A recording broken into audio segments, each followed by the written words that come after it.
আসসালামু আলাইকুম এভরিওয়ান। গতকাল রাতে হঠাৎ করে মাথায় পিৎজা খাওয়ার ভূত চাপলো। মন যখন কিছু চায় তখন সেটা না পাওয়া পর্যন্ত মনে শান্তি থাকে না। তাই সকালে ঘুম থেকে উঠে আর দেরি না করে সোজা রওনা দিলাম শহরের রেস্টুরেন্টের দিকে। পেট যেমন খালি, মনও তেমন এক্সাইটেড। গাড়িতে বসে সেলফি ক্যামেরাটা অন করলাম। নিজের দিকে তাকিয়ে ভাবছিলাম এই ছেলেটাই পিৎজার টানে একেবারে শহরমুখী। আর আমার সেলফি বলতে গেলে হালকা স্মাইল আর এই তো গাড়ির জানালার পাশে বসে কিছু ক্লিপ নিচ্ছিলাম। বাইরের দৃশ্যগুলো একদম সিনেমেটিক।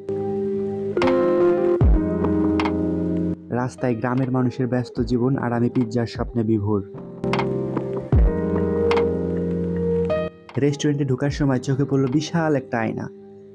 তাই দাঁড়িয়ে কিছু মিরর সেলফি তুলে নিলাম। রেস্টুরেন্টের ভেতরে ঢুকে দেখি জায়গাটা বেশ আরামদায়ক। হালকা মিউজিক, রুচিশীল ডেকোর। আমি জানালার পাশে দারুণ একটি টেবিল পেলাম।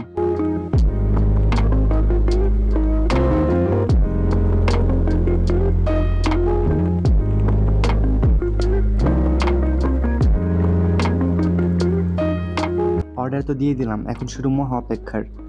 বুঝতেছি না আমি রেস্টুরেন্টে বসে পিৎজার জন্য অপেক্ষা করছি নাকি ইমপ্রুভ পরীক্ষার রেজাল্টের জন্য অপেক্ষা করছি। বসে বসে অপেক্ষার প্রহর না গুনে একটু জানালার পাশে দাঁড়িয়ে ক্যামেরাটা অন করলাম। জানালা দিয়ে নিচে দেখি একটি ফুলের দোকান। লাল, হলুদ, নীল ফুল, একেবারে বাহারি সাজ। আর এইরকম একটি ভিউ থেকে আমাদের টাঙ্গাইল শহরকে সত্যি অনেক শান্ত আর আপন মনে হচ্ছিল।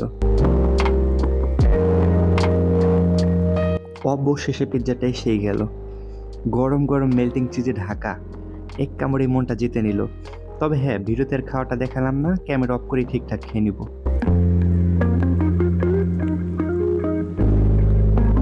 বিকেলে ফেরার সময় পথে হঠাৎ জানালা দিয়ে বাইরে চোখ গেল। রক্তিম সূর্যটা একদম ধীরে ধীরে নেমে যাচ্ছে। সেই দৃশ্যটা দেখে মনে হলো আজকের দিনটা যেমন চেয়েছিলাম ঠিক তেমনই কেটেছে।